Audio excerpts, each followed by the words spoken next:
Hey everybody, how you doing? Shane Presley here with Rock Paper Podcast. Let me tell you about my friends at Naked Vine, located at 1624 Clarkson Road in Chesterfield, Missouri, serving up all your finest wine, whiskey, and local craft beers. Stop by and visit them for some live local music. Wednesday, December 26th, Jimmy Tebow of the Swag. And Thursday, December 27th, Graham Curry and John Brighton of Old Salt Union. Friday, December 28th, Diesel Island. And Saturday, December 29th, with Find a Drive. All this information and more can be found at nakedvine.net. Be sure to follow them on Facebook, Twitter, and Instagram. Thank you, everybody, for an amazing year. 2018 has been a whole lot of fun. I hope you've been enjoying the show and learned a bunch of new local music with me. Continue to share and spread the good word. But I wish you all happy holidays, and thanks again for all the support. Enjoy the show. A podcast is kind of like it's like a radio show that's not on the radio. It's on the internet.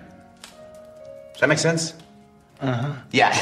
That's also like my mom. It makes it sound more confusing, doesn't it? It sounds like this. We're Brother Lee and the Leather Jackals, and you're listening to Rock Paper Podcast with episode 6. Rock Paper Podcast. Rock Paper Podcast. Rock Paper Podcast, y'all.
Shane Presley here, Rock Paper Podcast, coming to you from St. Louis, Missouri, hanging out at beautiful Gaslight Studios on the hill with Brother Lee and the Leather Jackals. Hello, everyone. Episode 666. Hail Shane. Hail Shane. Yeah, man, this is exciting. I was going to pull that up because I think it's been quite a while since we had done a proper Brother Lee episode. Mm-hmm. Thanks for having us, Shane. Yeah, man. Happy to help. We hung out in the music record shop with you for record store day.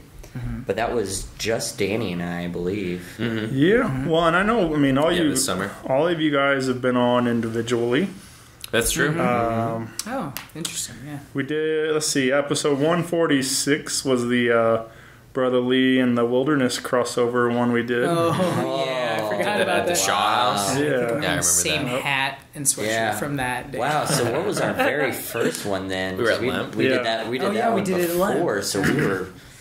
Because I remember Were we even in triple digits yet? Let's see. First one was 74. Yeah. Oh, wow. Wow. Gosh, I remember you've your been busy. yeah. I Oh guess my so God. have we. Wow. But, man, it's been a while. That Way to go, Shane. Yeah, seriously. Way to go, bud. Well done, man. You are a busy, busy man. that was June 2015. Please don't tell us that. Yeah. Yeah. Wow. We're old now. So yeah, that was 3 years. Yeah. All that has happened in 3 years. 3.5 years now. But Yikes. We've gotten a lot more wrinkles since then. It's crazy. Yeah. well, we've all like I said, we've done a couple of individuals. Danny talking about that Rats Productions, and Sean as a singer-songwriter, Yes, sir. and Josh as a singer-songwriter, and all that. So it's kind of cool to come back and do this proper again, though. Like I said, I like having those conversations individually, getting to talk about everything else you guys are part of. And once again, thank you for having me on the singer-songwriter showcase, Yeah, man. because that was just so awesome. Yeah. Like really, such a wonderful experience. Yeah, man, that was a great night, and I'm glad. Speaking of that, I'm glad you took initiative to get the conversation going too. So that was kind of fun too, like the getting Kevin and Emily start talking a little bit. It was all purely selfish. Like I just wanted all the information Sure. that I could squeeze out of them, and the fact that we rolled through our first round of songs in 10 minutes, I was just like, oh no, I'm gonna play all the songs that I know in half an hour. Oh, yeah. I know. But that was a great night, and if you haven't checked that out, the audio is up there as a podcast, so go back and check that out. And but yeah, man, I've been having a ton of fun with those, and I'm excited to get Sean in there. Got yours coming Yeah, up. speaking of, next week, next Tuesday, Yeah. a week from tomorrow, it's me, Maddie Shell, and Nick Gussman. Nice. Yeah. We've got some things in the works for collaboration, but yeah, I'm taking notes from Josh's performance too. Like I'm just genuinely impressed and curious about Maddie and Nick and their songwriting process. We're all buds, but Sure. I never really get the chance to pick their brains about how they write, because I've definitely got a certain way of writing and a certain way of thinking, and it's kind of evolved over the years. But I'll be asking more questions than anybody else in the audience. I'll be like, Maddie, that was a great cool concept. line. How I did love you? it. Yeah. Sure. Yeah. So Shane, thanks for asking me to be a part of it. man, I'm excited definitely. that my turn's coming up, man. I This hung is out gonna be with great. Nick Gussman this morning, and we were talking about it, and yeah, he's really excited too, and I think you'll have a good time talking to him. Yeah, he's great. Yeah. Well, we It's talked good about that, focal point and what they do, and I love their show over there, the Songbird Cafe and all that. Yeah. Yeah. But I always kind of wanted to do something like that with my own friends. So Yeah. that's what he brings his own friends in, and he has a good thing going. And big shout out to the Naked Vine too, Yeah. because that Yeah. place rips. Yep. Yeah. That's very cool. Yeah, it's a cool spot. I'm excited to see it Yeah. next week. It's gonna be Chesterfield. fun. But we got a lot to going on. Like I said, we got a lot to catch up on since it's Right. been quite a while since we've sat and talked. And you guys did recently release a new. I guess we call it an EP still? Is it? It's like what 7 tracks? 7 tracks. Yeah, I guess technically that would be. You can call it anything you Yeah. want. All right. Yeah. There's a collection of songs that you can listen to. I don't know what the true definition is on how. Yeah. I think Can it goes just be by- a short album? I mean, I guess it's kind of like different these days too. Is a lot of people will drop a release, and it doesn't really matter if it's an album or a single or like a split. I think because of streaming now, it really just matters like how you can access the song by song And Right. in a lot of yeah. situations. But I would say that the new one is more of an album and less of an EP. Right. Yeah, Me I mean, personally. it reaches almost 45 minutes, something like that, 45. But Yeah, I mean, we had talked about in the past making albums longer and everything, but I'm sure we've talked about it on here too, that the attention span of your normal listener nowadays is they don't want to sift through 14 songs. Yeah. Not only that, but I've noticed them with major artists that release a full-length album. Now, again, I haven't personally talked to, major artists or anything, so I'm just taking, this is just my impression and kind of what I've heard around the block in interviews, but that, they have burner songs on there. It could be an 11-song album, but there are like 4 of them that they don't really personally care about. It's sometimes they're just there to fill, those songs are just there to fill time. And most of the time they don't even play it at a live performance. People don't really care to hear it unless they're playing, their entire catalog and doing like B-sides as well. And we're playing the album start to finish kind of thing. But for the most part, it's like we kind of viewed it as, why write these burner songs, like some major artists do? We'd rather be passionate about each song. And we still are, like every song on the album for us, some are harder to play live than others, and some, you just kind of got to judge the venue and the crowd and the show and what will keep people's attention. So sometimes we'll have to play mostly bangers, from handpicked by us for the audience that we know gets a... Usually 10 minutes before we play. We'll rotate a few songs, but we like to change it up and usually 10 minutes before we play, like to gauge the audience, gauge how we're feeling, gauge how they're feeling. Yeah, if it's a call and response kind of audience, where they really want to hear an oldie and that has a call and response in it, we'll throw that in, even if sometimes we don't want to play it. We know that they'll enjoy it. So we're like, all right, let's sprinkle that in there, or try to find cool transitions to each song. What we've really tried to do in the last few years is to cut down on banter in between each song. We'd rather roll through, keep people's attention, go, dive right into the next song, and keep that momentum going for us and the crowd. This album in particular was a whole new training ground for us, though, because of what we call the opus on the album. It's 5 songs that all go hand in hand together that lead into the next one, and that's the first time that concept was even crossed our minds, But we've done a lot this year to where in January we went up to the cabin for 4 days, or we went to a cabin in Arkansas, and Royal, Arkansas, yes, in the middle of the woods. So it used to be a park, and about 10 years ago they started selling off portions of the land, and this guy, what is it, Dave? Yeah, this guy Dave built a cabin out there, and then like a small garage with an apartment above it, and he just rents out the cabin and stays in the garage above. So it was just us, this guy Dave, and his dog Bubbles that he named after a stripper that he knew. I'll never forget it. He goes, I named her after a stripper. And we were just like quoting him for probably a month. So Dave's a big unsung hero of this record, that he just sat out in the woods with us and heard songs about demons being made, and playing the same song, we were lucky enough to go out and do that, and like bring recording equipment with us so we can demo out songs, ideas that we had, spend, wake up, make a good breakfast together, and just have our instruments and amps already ready to go, and just dive into a song. So far out there that we didn't have service. Like there was no internet. There was no cable. There was no satellite. No Netflix. We attempted and successfully watched Speed on VHS tape, because that was like the only thing that would work. Oh, it's great. Yeah, it was amazing. Yeah. No, don't slow down. Oh God, we're slowing down. Yeah, that was unreal. God, that I feel like movie... none of us had seen that in a decade, or maybe. But that was the only thing that we could watch. And so, like, for the majority of the time, we just played music for like 14, 15 hours. Yeah, just go straight.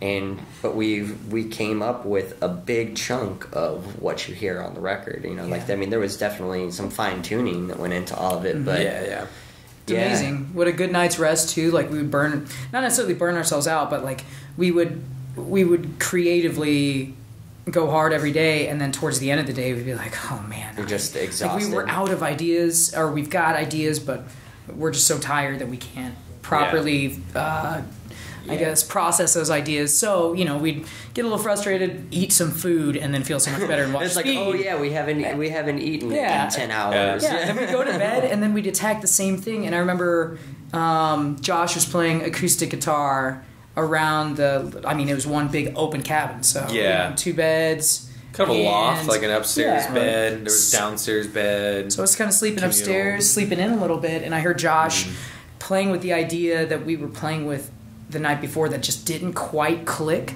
and it was in the key of G, and we had something there, but the night before we couldn't piece it together because our brains were kind of shutting down. Like, okay, we've done a lot of work today, but then Josh came up with Witching Hour right at the kitchen table, and then linked that the first 3 chords, that first thing that you hear on the album. That first initial riff of the record was written at the kitchen table. Came together and is like, and I perked up because I was in bed. I was like, that's it. That's exactly what we were trying to do last night. Waking up in bed. And that's it. We've got the rest of the song except that kind of grungier swinging part, And there was this big tapestry of an Indian chief. Chief, dude. It was Chief. Big Chief. Big Chief. And so Danny was facing it the entire time, but while I was sitting there at the kitchen table, I looked up at Chief, and he gave me the inspiration. But, it was literally like, I thought of, like, Native Americans doing a chant, like, and then it was just like, dude. It's exactly what it was. It's exactly, yeah.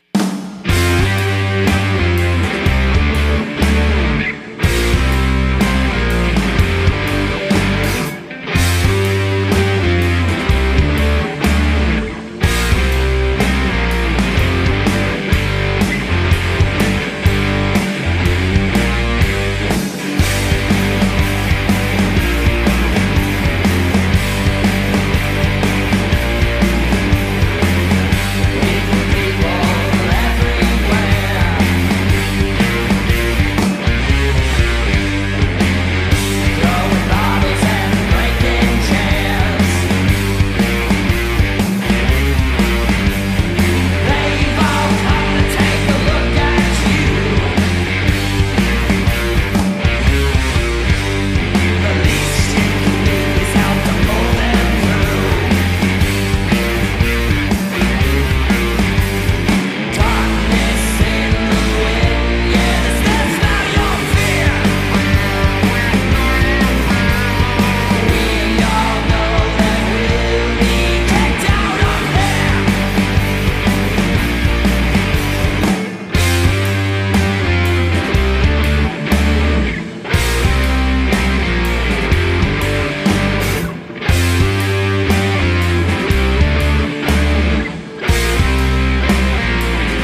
was so interesting It's cool. with the layout in there. This is a completely unexplored like environment, so we just like we didn't know what the place really looked like ultimately, but we like moved couches aside and like set it all up. But it was great because we had like lights. We were able to like turn off some overheads, like get it kind of vibey in there.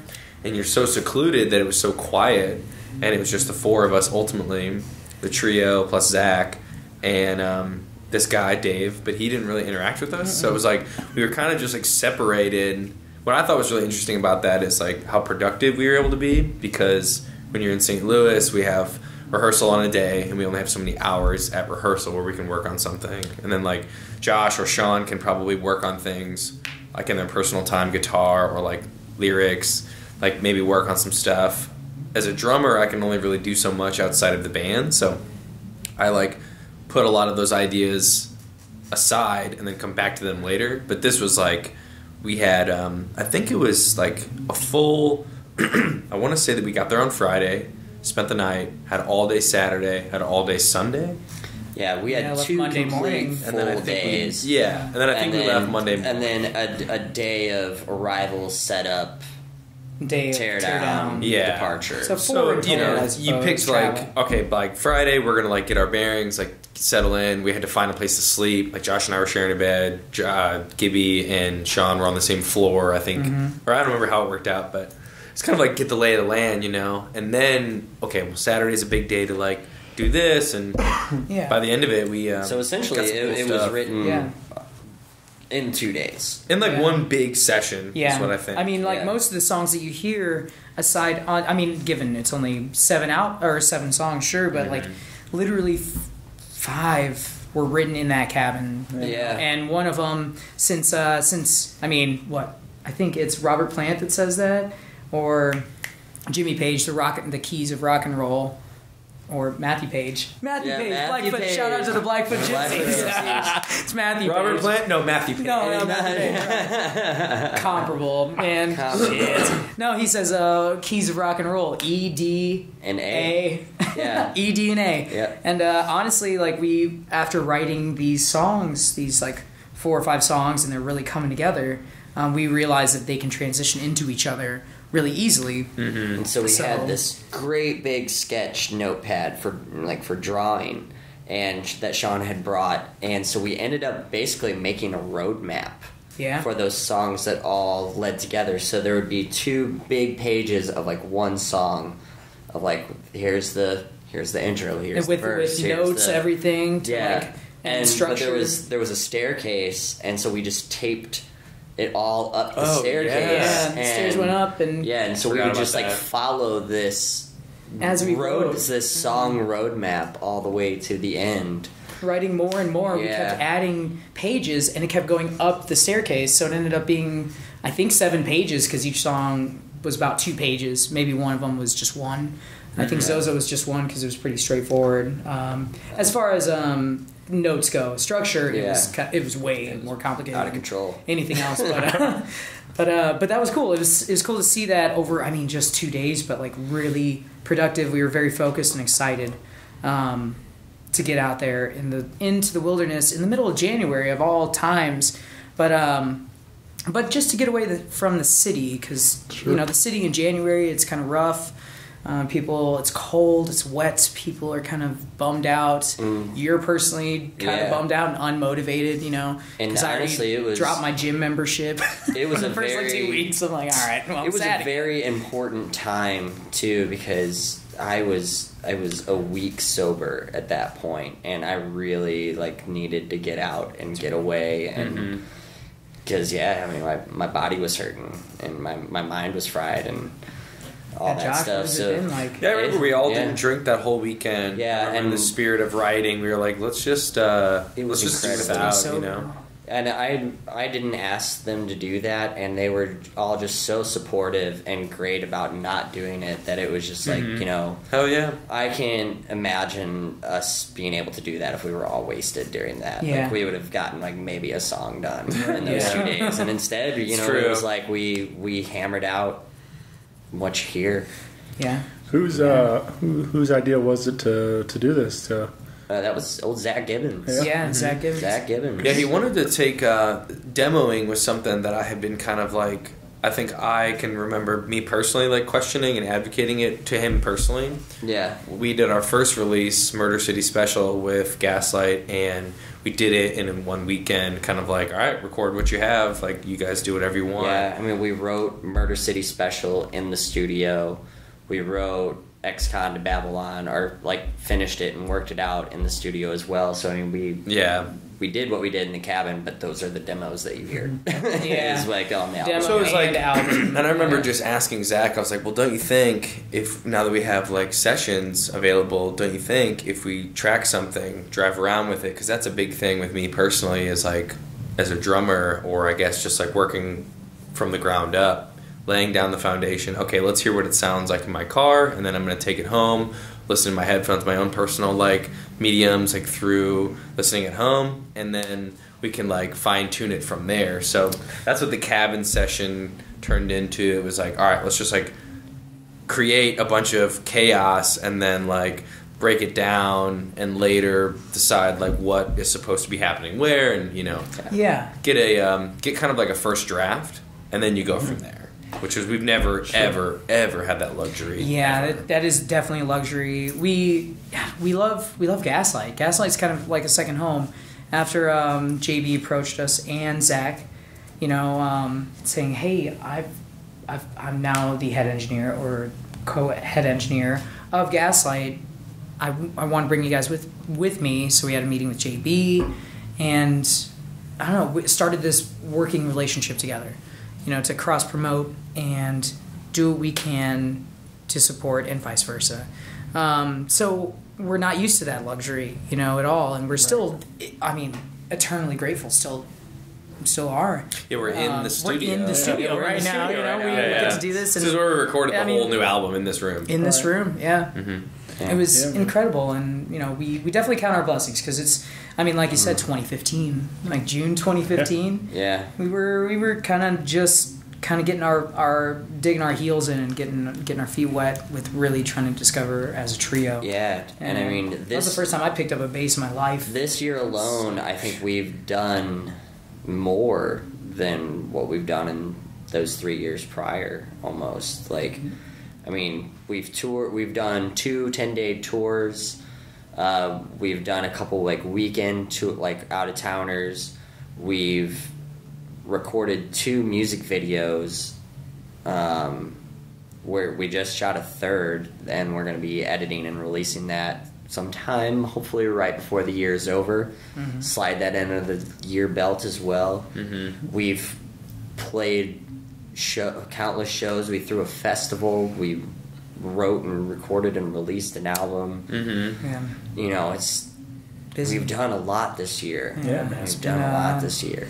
Let's talk about it's been a good year. The last video, "Hail Hail the Rat King." Yes. With the video is awesome. Hell yeah, dude. Yeah, man. Shout out to Mr. James Jackson. James Jackson and company. Lee? Yeah, dude. Lee. And Compton.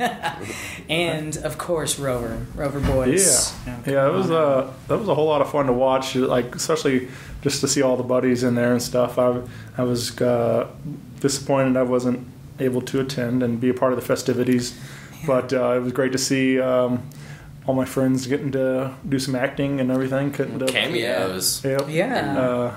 And to see how much that we're all actually not athletes. Yeah. Well, we got the idea because like on the road and everything, and we just had baseball mitts. You know, we decided to bring some baseball mitts with us, and it was just such a easy, efficient way to kill time. You know, before we played, you know, we'd have to show up. We were in Atlanta, and I remember that we all 4 have our for the Beware of Brotherly tour. We decided to get black Levi jackets, cut the sleeves off, have the black vest. We did a little bit to like gear up to have this like new uniform to look like. We've been doing the denim blue jean vest thing that just like happened. And then we deliberately were like, all right, let's get black ones. That'll be like the new mantra. Yeah, because I mean, we just wrote a song all about the devil and stuff. We're so like, it's creepy. It's like the new swing. It's definitely like, all right, let's get black. And then I'll never forget the way that I heard it, because I like perked up and had. It's not like I came up with the grand idea, but I remember when it happened, we were walking in Atlanta. And this person just goes, "You look like a baseball team that's also a band, or a band that's playing baseball." And like they just like almost like heckled us as they walked by. Well, and we just were like, "Oh, we are. We were playing catch at a Home Depot parking lot. So no. This was at that carnival like festival type thing. Oh, it was like, yeah. There were a bunch of just like vendors, and we were looking for a public place to like. It was pretty nice that day, but we had to park the van. You go find free stuff to do, you know. Like, well, we also played catch in a Home Depot parking lot that day as well. But yeah, and somebody yelled at us. Well, and I think that it just snowballed from there. Like, well, wouldn't it be funny if we did play baseball? And like, oh, well, okay, yeah, we could get other bands to be a part of it. And then we ended up just we decided, all right, it's like us versus somebody. And then Rover was just like perfect. They were just super down. They walked into it without any explanation. They just like did whatever like James came up with or like we came up with, and they were just so cool about the whole thing. Yeah, I love those guys. Hail, hail the Rat King. He will bring you to your knees. Yeah, you know he's dressed in black. Lethal as a heart attack. Go ahead, give him your girls, and he'll take you to his world.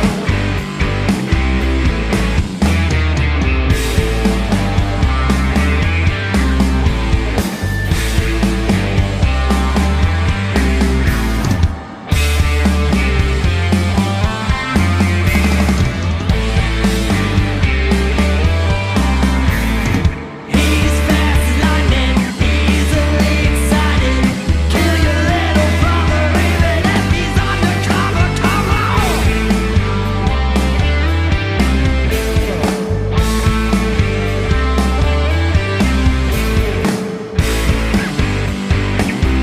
Mama told him not to fight, but he will because he's right. Fighting kids out on the street, they don't fight because he cheats. Go ahead, give him your girl, and he'll take you to his world.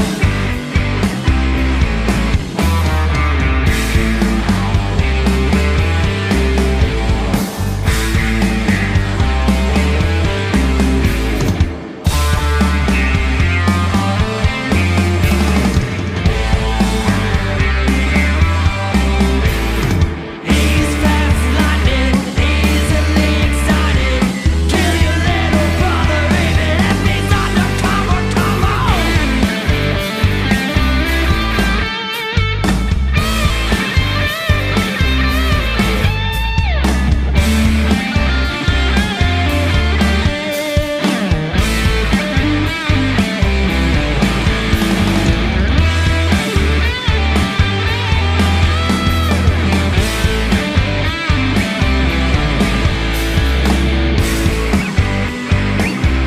Hail, hail the Rat King.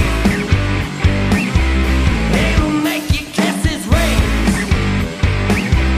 Yeah, you know he's casting shade. He's the one to whom we praise. Go ahead, give him your girl, and he'll take you to his world. There is a slight correction. You said the four of Sweet. us. There was 5 of us. Road Dog. Hail the Road Dog. Yeah, The Road our Dog. long-running bud. Best band bud. Yeah, he was with us the whole time. He was around for the whole summer tour as well. But yeah, we just sent him off. That was like one of our last shows in the last couple weeks. His going away party. But That was also the video, the filming for the new video. We'll do a lot of doubling down whenever we do stuff. Yeah. But if you haven't seen the video, and it's all over the Facebook page, and we got the YouTube, right? Yeah. So you can check it out wherever you're getting your videos today.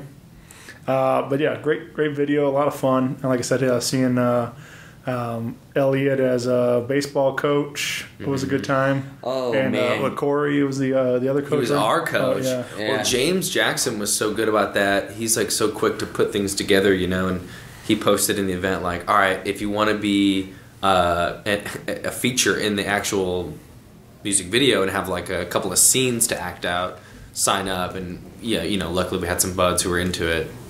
And Elliot was hilarious. His argument is so genuine. He's like looks so mad that we all kind of like everybody around us was like kind of quiet when he was doing it because he just seemed so pissed. Yeah, it was great. I mean, I guess that who he's in the argument with, they went to high school together too, so there was like some.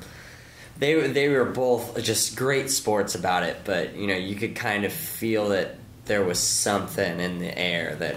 They were able to hash out, Sure. Yeah, some deep-seated rivalry, not sibling rivalry. This is for accidentally knocking my books off my desk in ninth grade, even though you didn't mean to. It still hurt my feelings, right? We even kind of referenced it earlier off mic, but. I definitely got that Sandlot vibe from it. And exactly. Just a bunch of miscreants that were trying to get together and have a good time. Yep. The extras were just perfect. I mean, we had like close, like day-to-day, like good close friends. There's a couple of people that were like on a different, like coming from a different perspective that were like people I met that were like, yeah, we heard about it. We just wanted to come be in it. So it was just like people in the crowd.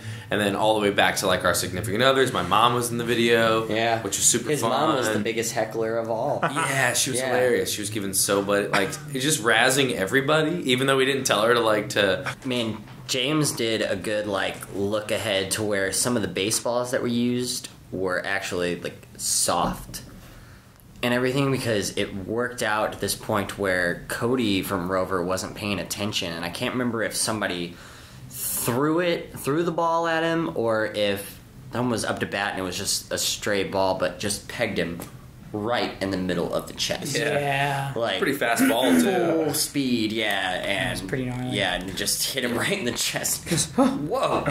Yeah, I but luckily posted him with a bat the same 5-minute time frame. Yeah. I was pretending to swing, and it was a pop up or something. I don't remember what the recreation was. But I legitimately almost full forced swung a bat and hit him in the back. It was I stopped it to where it just kind of just popped him. But oh man, it was ridiculous. Oh wait, that was Jake. Oh yeah, it was Jake. Oh, Cody got blasted. In the Cody chest. got blasted in the My chest. bad. You're right. I was thinking Jake got hit with both. That was a dangerous day. It was wild. I cut my finger trying to cut watermelon, and I'm almost now watermelon, Wow.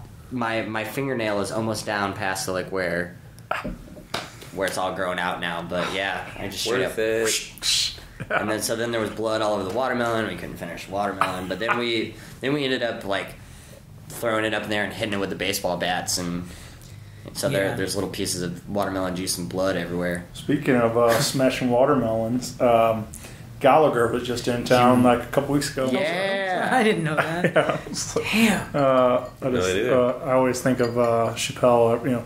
Y'all want to smash some fruit? I heard also that Gallagher's brother does his act too, and it's called Gallagher 2. Yeah. Yeah. Well, that's where the whole Chappelle bit came from, because they spoofed that where it was they sold it again to a black guy, a black Gallagher, and so Chappelle dressed as Gallagher. Okay. Oh no! Yeah. Like Gallagher 3. Yeah. Anyway, pretty silly stuff. Awesome. But also when watching that video, I watched it back today, just getting in the mood, and also got a vibe. I was left thinking reminded me of Conan O'Brien had this old bit. There was an old timey baseball league that played by 1800s rules or whatever, kind of Nice. or something like that. Whatever it was, super old timey, or early 1900s, Real whatever. strict. It was. Yeah, but they all have the outfits and stuff, and then they use the old. So he comes in and he's using all the old terminology, and stuff. And like even though the women are in on it on like the benches, and they like are all like acting like they're it's like a total timepiece kind of thing. Yeah, and, Interesting. And so he's Conan shows up and he's just acting like an ass, like doing like over the top, and he's like then there's like a part where like an airplane flies overhead and he starts like, what is this? It's like, Conan. what is this demon-tree and all this stuff. I'm like, I watched something today actually with Conan. He delivered Chinese food in New York because I think it was like he was moved from LA to New York, or just like for a live show or two. That was one of the bits, but it was so funny. The first 2 deliveries, he showed up as Conan, with the delivery hat on, everything, to a big building, and somebody had to take the elevator down to get it, and she didn't recognize him. And she goes, "No, you're not the guy." And then she goes, "Take your food, get the F out of my face." And like just failed horribly. He had a whole camera crew, and she's like, "I don't want my face on camera. I'm just trying to get some food." And, he was just like New York, man. Like nobody cares. And just like I'm trying to get my food. Unimpressed. Dude. Yeah. just give you my little mean. But I do love me some Conan for sure. I mean, I would kind of be pretty mad too. I mean, it would be awesome because it'd be Conan, but if I was just opening the door expecting Chinese food, and because it whatever the circumstance may be, Yeah. If you're ordering in Chinese food, it's usually for a very specific reason. Yeah. I need it. I need Chinese food. Yeah. Yeah, I'd be like, Conan, it's great to meet you, but get out of my face. Yeah. Totally. Man, Conan. Old timey baseball though. Yeah. Yeah. Where you can smoke a cigar and take a sip of your bourbon and then get up to bat. It's not a big. If you guys haven't watched it, you definitely should because it's hilarious. You'll LOL. Yep. I definitely LOL'd. I guess being that it is episode 666, we should probably get into some spooky some stuff. spooky stuff. Yeah, I mean, I do know. This record there's some pretty dark stuff in there. Yeah, there's some real stuff. Yeah. On there. Yeah. Would you like to learn about Zozo? Well, that's what I'm saying. Like, I mean, I know, and like I know you guys have obviously talked about Charlie before, and there's a lot of other different variations of things that come throughout. There's Brother Lee songs over the years, but I guess where does all this like kind of? Let's start at the beginning, and then we can get into Zozo and stuff. But how does this like? How is this just is all a common thread for you guys that you guys are fascinated by some of this stuff? I like the occult stuff and the evil stuff. It's really fascinating, Like, I mean, science can explain so much, and but there are definitely supernatural things out there that haven't been proven or disproven. So it's really up in the air. But that's just my personal take on things. Yeah. Well, let's just start at track number 1, The Witching Hour. That was mostly about my personal experiences towards the end of last year. Like, we also had, we went pedal to the metal last year too, but it was mostly about me being burnt out on playing shows all the time and like constantly trying to live up to the Brother Lee, party all the time and do all this stuff, like to where I was just drained, but that came in the form of a lot of evil thoughts and stuff like that, and a lot of dark thoughts, and so that was like my frustration of just being burnt out, and then we went to the Rat King, which that was like loosely based on Danny, but not really. Like it was just it ended up the syllables fit, and so then once we decided it was going to be the Rat King, it was like created this whole persona around him. But he was a very evil character too. And then Jonestown was all about Jim Jones and the Jonestown Massacre. But I don't know, all of this year I was really into Last Podcast on the Left, if you know that, and it's all just about cult leaders and spooky, scary stuff. But but I drew a lot of inspiration from that. And then Killing Time, Zozo, were both they're both have the same content, and it's all about this demon Zozo that I listened to another podcast, and it's called That's Why We Drink, but they did this entire set on him, and Zozo's kind of like the real life Voldemort.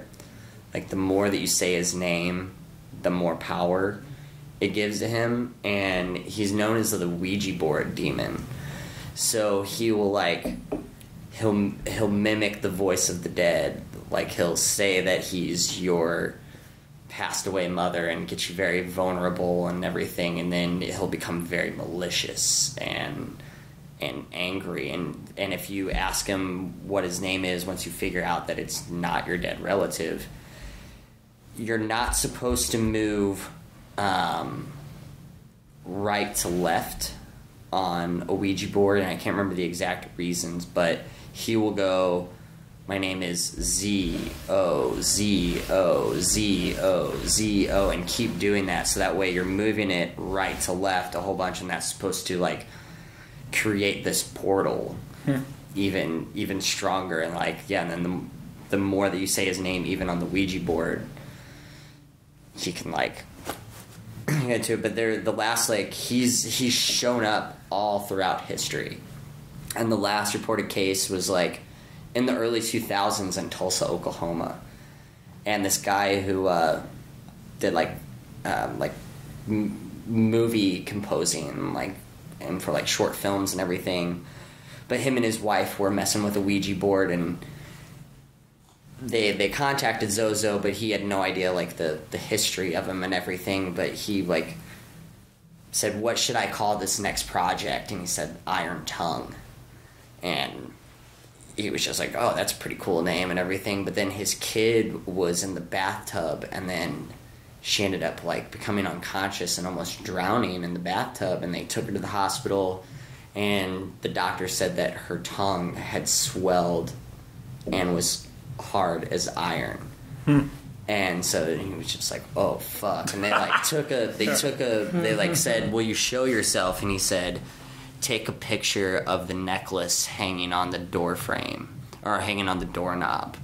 And so they took a picture of it on a film camera, and then when they got the pictures developed, there was, like, this winged skeleton creature, like, in the background of it, like, where the necklace was, like, around its neck. But yeah, so he says that he's, like, stronger than Satan. He's the right hand man, and, like, we definitely did not want to, like, fully I don't know. It's fun to play with fire, but it sucks to get burnt, you know? So we wanted to be, like, cautious about it and not, like, make fun of it, but just, like, also to bring awareness of, like, there's some spooky shit out there, you know? Yeah. And instead of, like, egging them on or whatever, like, okay, we'll give you a little praise and send you on your way, kind of thing, you know? All praise. Just a little praise, but yeah, he's a very, very bad dude. Yeah. And then the Beware of Brother Lee, like, the whole sermon and everything too. Like I said, I listened to all of Jim Jones' like last recording, like whenever they were drinking the Kool-Aid and everything. And so the way that I tried to phrase that sermon and everything was very much in, like, the cadence that he did during that last little thing, like, it's okay, my children, just drink and all the pain will go away, you know, kind of thing. But it was just, like, very, very creepy and ominous, and so I wanted to try to channel that. And then Eat Your Soul Part 2. So Eat Your Soul Part 1 is all about Richard Ramirez, the Night Stalker. And so Eat Your Soul Part 2 was this guy named Richard Kuklinski, the Iceman. He was a professional hitman for the mob back in, like, the 80s, right? Yeah, like the 80s and like late 70s. But he did he was killing animals and stuff as a kid, and, like, he killed his first person when he was a teenager, and also a very, very bad dude. But it's supposed to be something like he has, like, over 200 confirmed kills Yeah. like on the books, and then who knows how many other ones, but very, very, very bad guy. But he like led this whole separate life that like his family knew that he was into some terrible things, but they had no idea that he was like, and he had violent like mood swings and all that stuff, so they knew he was a very scary man, but they had no idea the extent that it went. And until one day the cops rolled up to his house and they arrested him in his front driveway. And yeah, so like basically the whole thing is just about myth and supernatural, and then serial killers and cult leaders. Yeah. Yeah. Yeah, man. That's yeah. I'm still so fascinated. Yeah. We should totally brought a Ouija board today. Oh no! Yeah. I mean, but what have we learned? Don't play with Ouija boards, because Zozo. I mean, we've already said his name enough, so we don't need to mess with any Ouija boards. Yikes! Yeah, that I've never really had like anything like too much like that, but I did. I was dating this girl for a while, and she was going to school in Warrensburg, and I guess there's a lot of history there just because of like the. I guess there was some of the stuff with the battles and different stuff up there, so there's supposed to be a lot of just burial grounds around and different things, and it's supposed to be just a lot of history, a lot of creepiness. Just like a lot of I think a lot of it's just stories, urban legend kind of things, but there's also a lot of true history that's documented. Obviously, there's a lot of people died in that area, and there was a lot of these like caves, and there was like a lot of like stuff. There was stories of like animal sacrifices and different things, and like you go and some of that stuff I think is just kids messing around, like definitely, and like they like draw different things on the walls or whatever, but like I don't know, some of that stuff I believe was for real, but I mean there's that school of thought that believes that if you believe anything hard enough it'll come to fruition, right?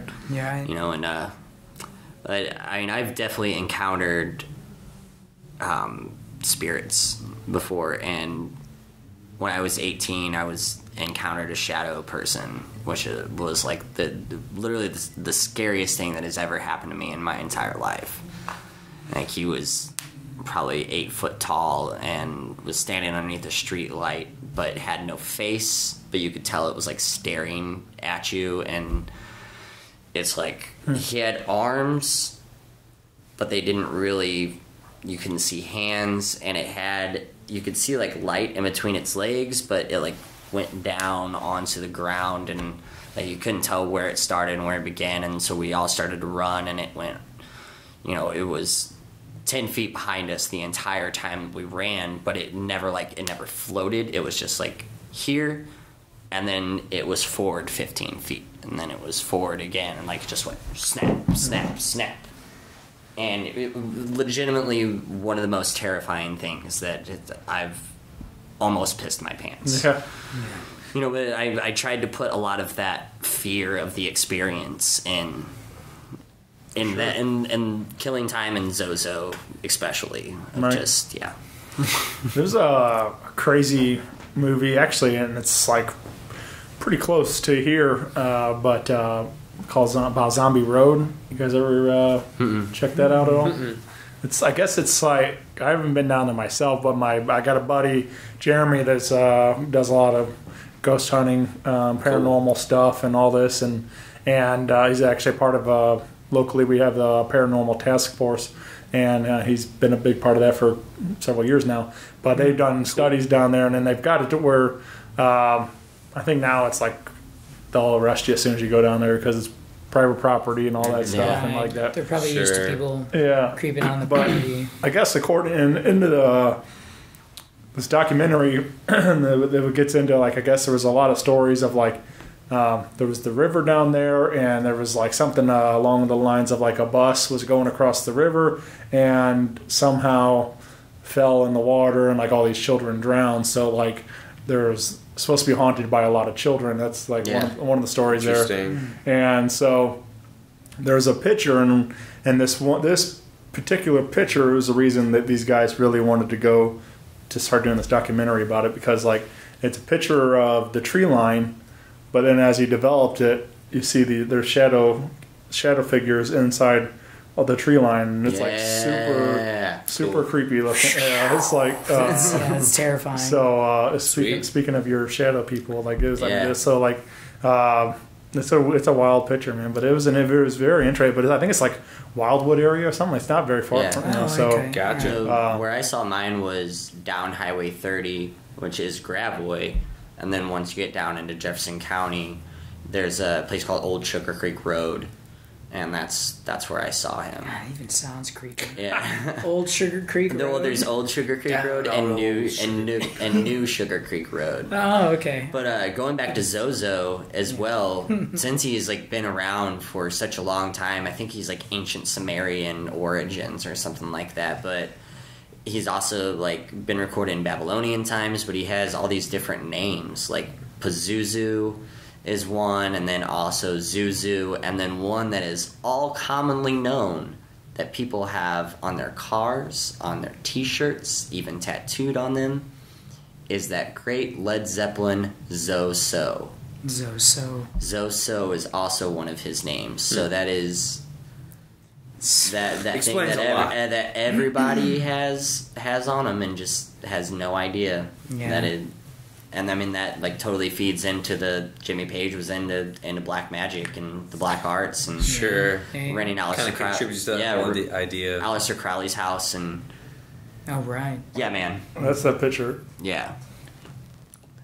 It was close to that, but like I said, he was very tall and no face and that's truly terrible. And we weren't drunk. We had all smoked like a little bit of weed, but I mean we were kids too, like 18, and so we were all sharing a one hitter, so it's like nobody was all fucked up, and the fact that 4 of us saw the same exact thing, right? It was there's a whole lot to this story, but that's the short of it. But I mean it was very, very real. Like, I went home and I just moved in my first apartment, and I, like, ran inside the apartment complex and, like, got inside my door, and I flipped on the lights of the living room, and it was, like, 3 o'clock in the morning. And I started yelling for my roommate because I did not want to go back into the back hallway into the dark, and I slept with my lights on for 3 or 4 days. It was like I refused to go into the dark. Like, it was fucked me up. Fucked me up. It's been a thing for me for a while. Like every couple of months, I should really see somebody about this. But like sleep paralysis, right? Oh yeah, it's a pretty common thing. Mm-hmm. But it's you can hear the statistics on it, but when you experience it yourself, it's really terrifying. Yeah.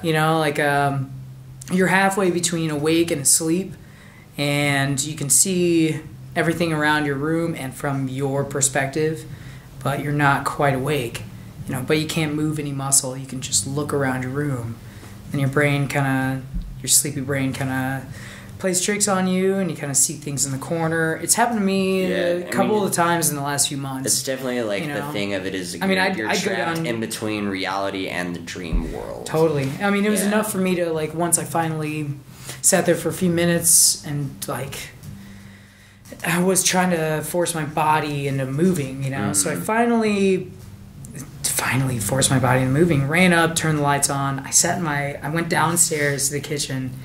I think it was like 4 a.m. I sat there for like, I think an hour and a half, and just not on my phone, left it upstairs, just kind of like sat in the light. I don't know, I was very creeped out. Sleep paralysis, I know, is a kind of a common thing, but but when it happens to you, it's a very terrifying thing, I mean, I'm 31 and I haven't had nightmares since I was a kid. Yeah. Like 10 years old, 9 years old. But those were the first nightmares I had as an adult, and it really wasn't anything like, work nightmare or, personal life nightmare. It was just an like anxiety dream, or it's like it crosses over to that. But Yeah. That's why we have the Black Sabbath that we know today. You know, the song Black Sabbath 1, like the song Black Sabbath on the first Black Sabbath record, how it opens up is Geezer Butler, their bass player. He had sleep paralysis and saw a demon in his room. And yeah, that's what that whole song is about. And that's like, you know, the birth of evil metal, you know. So were they just called Earth before that? Yeah, it was Earth, and they were kind of like a Earth. they were kind of like a hippie band before that, and With the song Earth, I guess. Well, that was the name of the band. Yeah. Yeah. I mean, with the band name Earth, I can't imagine anything other than kind of hippie-esque. I think it was just announced today that Ozzy's coming to town. No more Tears 2. No more tours. Yeah. Oh, no more tours. No more tours. The whole thing is that Ozzy, the no Black more tours. Sabbath tour that we all three saw The end. was supposed to be the last tour for Sabbath, which it is. But I remember reading some stuff and seeing some stuff online that was like Ozzy wants to keep touring, and as long as he's physically up for it and kind of like an ability to perform, he wants to play live because he's sober now. Yeah. Ultimately, in like the most truest form. So he was saying that he's kind of like reliving it all over again by being sober, and his later years as a. I mean, I guess he's... Yeah, imagine all that he missed. He's not a senior citizen. He's older. Yeah, He's in the senior part of life, I guess. He might be using Just for Men at this point. Dude. The hair dye? Oh, yeah. When I saw him, I mean, it's been several years, but I think it was the original last Black Sabbath tour. Yeah. And then there was a second one. Right. Mm-hmm. And we went, and it was cool, like, just to see him, but at the time, I think Ozzy, he must have been pretty messed up, but, like, it felt like they were just playing the tracks, and Ozzy's, like, running around with, like, a squirt gun and, like, stuff. Gotcha. And I was That's like, unfortunate. yeah. You definitely want a show, you know? I feel like the three of us went and saw The End in Chicago when we were there. Tinley Park. I guess it was 2 years ago. Yeah, it was 2 years ago. It was September 2016. Great. Yes, or a little over 2 years. Damn, dude, I would not have. I have my reasons for... It was sick, remembering and that. it was good. I remember it was like just to hear those songs live. It's just like I've seen two of the Beatles. I've seen McCartney and Ringo, and to hear songs so like critically acclaimed and so widely known and so like universally loved, to hear like, you know, a mass audience sing lyrics or like. Ba-dum. People are just going bum bum bum bum ba-dum. You know, like you don't even hear the guitar as much as you hear people just like yelling it. It's just so wild though, like being in their presence, because you're like, this is someone I've watched countless videos of, seen endless pictures, and then there he is running around hunched over. He's in front of me. Like He's a real, talking to me, a real life gargoyle, just like scurrying about. Yeah. My favorite Ozzy thing I remember he said was, he goes, "I hate all of you," and everybody's like, yeah. And I'm like, he probably really means that. I thought we were at a rock and roll show. We were at a fucking rock and roll show. He goes, "I hate all of you," and everybody's like, yes, hate me, Ozzy, it's fine. God, I've never seen so many cut off black t-shirts at that show. I mean, I think we wore cut off black t-shirts too. And then we fit in. Looked around, we're like, oh man, we found our people, I guess. That was something when Danny shared that, like, we were there and posted about it, he put like a quote from me and was like, I would hang out with all of these people. You know? I do remember that. Yeah, Chicago. There was it wasn't Ozzy or Black Sabbath, but it was like at a Point Fest, I think, or something. One of those big festivals like that. Sure. And you know, I'm hanging out, and then I just the guy comes out to do the sound check for the band, and he's like, just grabs the mic and he's just, "Generals gathered in their masses." Yeah. And then of course the audience just starts going nuts. Everybody starts singing along, but like practice. It was like. It's cool. It was one of the best sound checks I've ever seen. Like, it was like, that was way better than just saying check 1, 2. You know? It's so legendary. Yeah. It's so epic.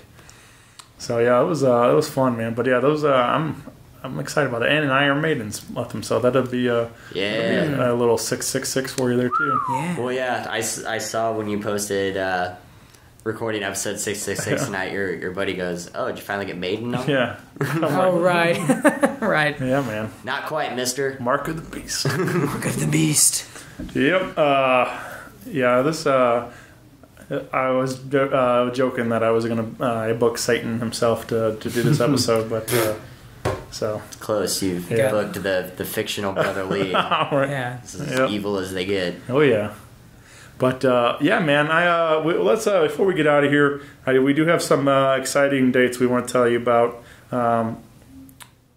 Brother Lee has one of the most metal of things. You guys are playing on Christmas Day. On Yes, Christmas sir. Day, Oh, yeah. Hail Keep Santa it on. Claus. Yeah, Hail Santa. Hail Santa. Yeah, Christmas Fuck Day. Christmas. Christmas Yeah, Day fuck night. This will be the second year we've done it. We do it at St.Laborious. the Church of Skatan is also something I've heard it Yeah. coined. Yeah. Because Skate it's Laborious. a church that was rehabbed into a DIY It's- skate park. Well, it's one of the oldest Gothic cathedrals in St. Louis. Yeah, that was condemned for, I think since the 40s. And then all Brian Bedwell and Zach Del Cortivo and like the whole KHVT crew all like got historical grants and just all this stuff and like Yeah, pulled really funds turned it into together something and they beautiful. have turned it into a wonderful community center essentially. Yeah, But it's community this, center indeed. the whole Shout out to the whole Saints co- and Demons, right? yeah, and Saints and Demons, old Zach Del Cortivo. Yeah. But yeah, they converted the entire cathedral into a skate park, and they built a makeshift venue in the basement. But yeah, we played on Christmas last year, and Oh, so much fun. I mean, going back to Sabbath, one of the drunk skater kids grabbed the mic and. Generals gathered in them, and then so we impromptu played War Pigs, just for It was tight. a bunch of drunk adrenaline junkies, I think I remember it was Canetto. Yeah. He goes, "Jackals gathered in their masses." Yeah, that's what it was. Oh, yeah. And then so we go, "Bono," and then it's like, so we just like pulled it off. Yeah. It's one of those shows where you get asked to do it, and you're like, "Yeah, that sounds cool." And you show up, and it's just like way over your head, way more than you like thought you were signing up for. And then yeah. you just cannot leave without playing the show. But the show is like just an entire experience where it's just like unpredictable and like a lot of high energy and a lot of like wild people. That's what we're saying, like adrenaline junkies. Like all these kids love just to get fucked up and then throw themselves down stair sets and like giant ledges and cruise down parking garages at 45 miles an hour. On a And board. they just like live to thrill. Yeah. And yeah, you put them all, you condense them in a room, feed them a bunch of alcohol, and give them gnarly rock and roll. That's a recipe for a beautiful disaster. Yeah, man. Like, just violence in the most positive way. It's all love there, man. It's Yeah, really beautiful. Yeah, you It's see beautiful. best Everybody- friends punching each other in the face and calling each other assholes, and then they're like, then they're hugging 5 minutes later. And you're like, Yeah. okay, good. Is this just an evening with Brother Lee, or is there going to be some other groups too? There will probably, there will be other other bands. groups Yeah.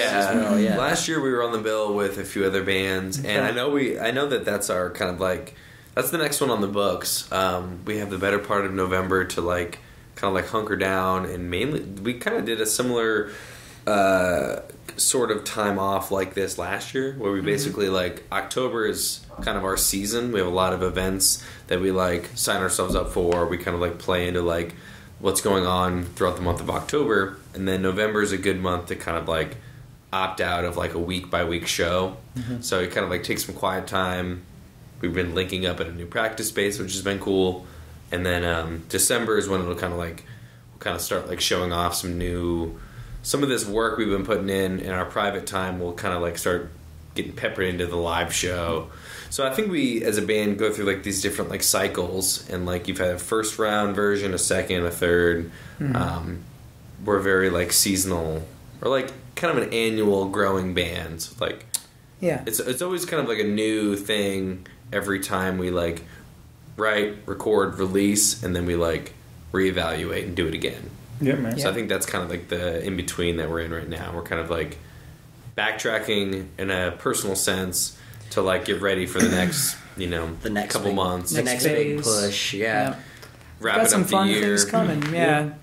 Well, it's a ways off, but if you haven't been following along, Joe's Cafe just dropped a whole mess of incredible announcements for their lineup coming up in 2019, and you guys are going to be a part of that. And that'll be on March 7th. Correct. Over at Joe's Cafe, and this is I haven't actually been yet, but there's. You're gonna like it. Yeah, I mean, there's. You're gonna really. I've heard a lot of good stories, and that that whole lineup of 2019, every one of them, like, holy shit. You know, it's like it's all my friends, and I'm like, this is gonna be awesome. So it's gonna be be really cool. Yeah. We've got some fun things up our sleeves for that show in particular. Yeah, I mean, if you want to see the exact opposite of what you've ever seen at a Brotherly show, right? Yeah, that'll be the show to go to. Because like we're gonna strip it down and play a lot of B-sides. Play a lot of B-sides and like a lot of softer acoustic oriented stuff. But yeah, I mean, if you want a little variety out of us, that'll be the one to go to. And that'll also be the day before we leave for tour again as well. So it'll be kind of a nice little send off and well, I love that kind of stuff. Very personal, you know. Yeah, I mean, we all grew up with MTV Unplugs and stuff. Like, that's exactly what it's going to be like. To see like Alice in Chains play, sit on stools. Like, I mean, that's still one of the best acoustic sets I've ever seen. Like, the Alice in Chains one, and like it's.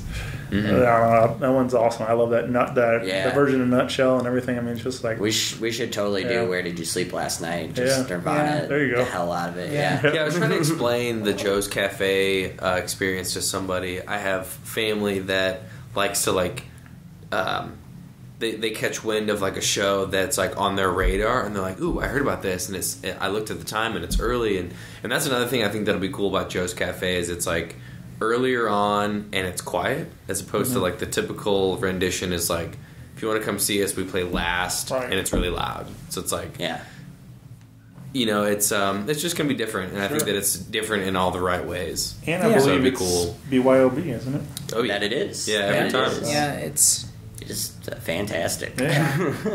It's a very intimate spot for sure. Yeah. I mean, like I said, everything is right up my alley for what I like to do, and like I love the listening room experience type of stuff, which is why I'm doing the songwriter show that I've been doing. But I mean, that's I love that kind of stuff. So I definitely have to get over there and check it out. It's just hasn't happened yet, but it will for sure. Yeah. Probably on March 7th. Yeah, cool. You know, you can tell the future. Mark your calendar, man. What are you doing 6 months from now? But March 8th, you said this kind of kicking off tour. You guys are heading back over to Edwardsville to Stagger Inn. Yeah, that's the second night of the road. Yeah, and so then rest of the dates, TBA. Yeah, catching that south by southwest vibe. Austin, baby. Yeah. You said this is the first time that you guys are kind of touring under Gaslight. Something along those lines. The March tour will be different in the sense that we'll have people kind of like going to bat for us and confirming and kind of like, you know, doing some of the groundwork and a little bit of the scheduling along with us. In the past, it's been kind of like more self-efficient in the sense that we put in all the time and pick the places and play the gigs. But this would be more of a group kind of a group effort, I guess. All right. Is there? I mean, we talked about the whole writing process in the cabin, and I mean, and you guys have done it here in the studio and different different things, and even at Zach's house and stuff. Yeah. What? I mean, you guys going to keep trying different things and see what keeps working, or you guys? Are you guys going to go back to the cabin and try the next one, or how's this? We were. I mean, we've kicked it around, debating it, kicked around the idea, but I mean, we've already started writing again. Like We were writing had- tonight at our practice space before Yeah, we got sure. here, doing some demoing. The smartphone has become the fourth member of the band. Yeah, truly. So we've been tracking and just Amazing. yeah, I think that we'll probably just stick with. We have this new practice space that's very comfortable and convenient. So I think that there's going to come a lot of materials. I think going to come out of there. That'd be my. Did we talk about that at all yet? The pocket? Yeah. No.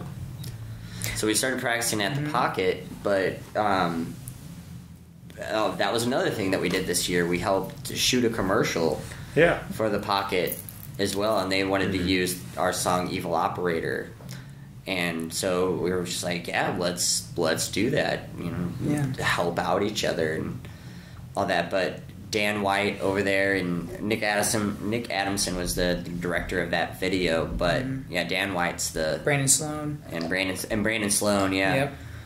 But Dan White is the proprietor of the Pocket, and so he's definitely helping us out with a place to practice and all that good stuff too. Yeah. It's great and conveniently located right next door to Off Broadway. Yeah, the Pocket kind of shares a backyard with Off-Broadway venue off of on Lemp, off Cherokee.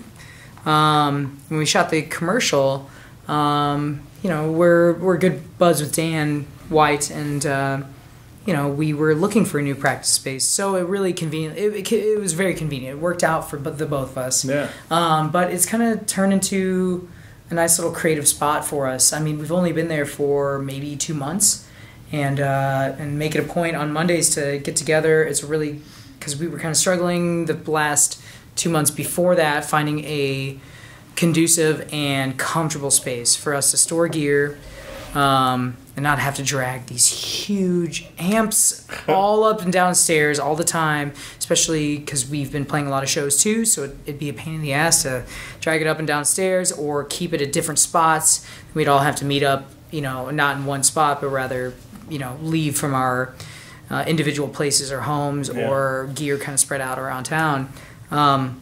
So it worked out really well because we were looking for a place to store our gear, and Dan, he's a great guy. It's actually an Airbnb for touring musicians, and catered to musicians on the road.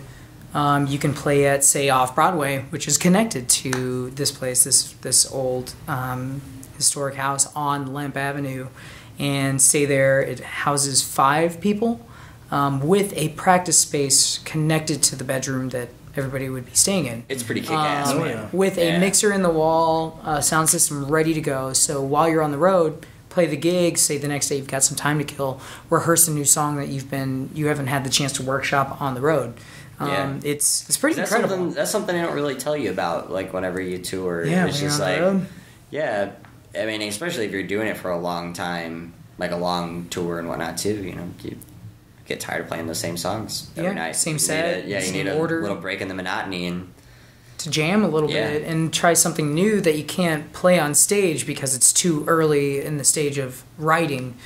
So it's a really genius idea, actually. The Pocket, but it's called the Pocket. If any touring musicians are looking for a place to stay in St. Louis, one more shout out too. You were talking about carrying those big ass amps. Hey-o. Yeah. Why do we have big ass amps? Why do we have big ass amps? Because of Justin Mills at Mills Custom, and thankfully, Sponsored by Mills Custom. Yeah, dude, seriously. thankfully his big ass amps are the lightest big ass amps in the world. Yeah. Like, I mean, they should weigh 100 pounds, and they don't. Like, I mean, the fact that we're able to carry. I have a 412. I can do it by myself. Yeah, I have a 412 cab I have a that he 215. made, and we can haul it up and down stairs by ourselves. Yeah.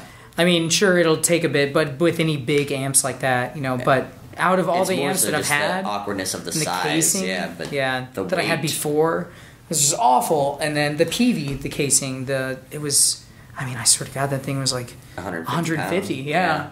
It's like carrying just like 4 dead dogs and 4 dead dogs. I'm glad that you went with dead dogs as the analogy. I was going to say a couple mini fridges, but 2 mini fridges. Dead dogs. We're getting spooky here. Yeah. This is 6'6". Man, Yeah. For dead dogs and like some. Oh. All right, I'm out. Yeah. But yeah, it was awful. That's pretty heavy, man. But he's been a big he's been a big hero to us this year as well. Like his shop was in the back warehouse here at Gaslight, and I was working in the wood shop, just creating what is now the event space that will eventually be Studio Z, a secondary studio here at Gaslight. But I spent a lot of time with him back there, and we just talked about guitars and amps and gear and everything. And I had gotten this head, and it was too Motley Crue when I wanted Led Zeppelin. And so he ended up surprising me and got this 1977 circuit board and built this custom head for me without my knowledge. And he was like, hey, I did something for you, and made a kid want to cry. It was really cool. And he just gave us very encouraging words that it's just nice when somebody believes in you, man. Oh, yeah. But it's really cool, and I love the way that the amps sound and all of them. He's got such a. I mean, right now nobody can see this, but we're surrounded by Mills custom amps right now. Justin's work, and it's beautiful woodwork and the soldering, the sound that comes out. He makes them all by hand. His own two hands. And he's got such a good ear for it too. Yeah. So if you're in the market for a new amp, definitely go check out Justin Mills at Mills Custom, because it's killer. I mean, he'll make what you need. Yeah. If he doesn't have something already made and you want something specifically, he's a wizard. Yeah, he really is. Yeah. Very cool. Cool. So that was my last shout out. Yeah. Cool. Well, you can find all things Brother Lee on the Facebook and Instagram pages, and the Spotify and iTunes. Yeah, throw some Brother Lee. Beware of Brother Lee all over your Spotify playlist, and listen. Thank you to Brooke Wilkie for putting us on her St. Louis Greatest Hits playlist as well really on Spotify. Yeah, Danny's giving the metal horns right now. I didn't know that was out. That's pretty cool. Was that happened today? It happened a few days ago. Yeah. I was just listening to some Halloween playlist that we got put on. Oh, really? Which was cool. That's cool. Yeah, it's funny to just listen to a playlist and then your band shows up. I usually skip it, but yeah, dude. These guys suck. Do enjoy. It's crazy knowing that it's it's like, oh my god, it was hand selected. I'm blushing. Yeah. It's nice. Shout out to Dracula for making my October extra spooky. Yes. Yeah. Hell yeah. Damn it, Ray. His bass lines are incredible. Yeah. Well, we love you, Shane Presley. Yeah, I love you guys. There's going to be a big party one day coming your way. So yeah, a little Shane Appreciation Day. Oh yeah. Yeah. Oh yeah. All right, I'm in. Sounds good to me. So, my man. Well, I appreciate you guys doing this, man. This has, like I said, been a long time coming, doing another a new Brother Lee episode. So I'm glad it worked out. It seemed very appropriate to do 666. So I'm glad it all came together. Hail Santa. So, yeah. Our Lord and Savior Santa Claus. Yep. All right. Well, weather outside is weather. Okay. All right, thanks, guys. 6. Oh, shit. Fucked it up. All right. Rock Paper Podcast. Rock Paper Podcast. Rock Paper Podcast. Rock Paper Podcast. Well, yeah, that was it.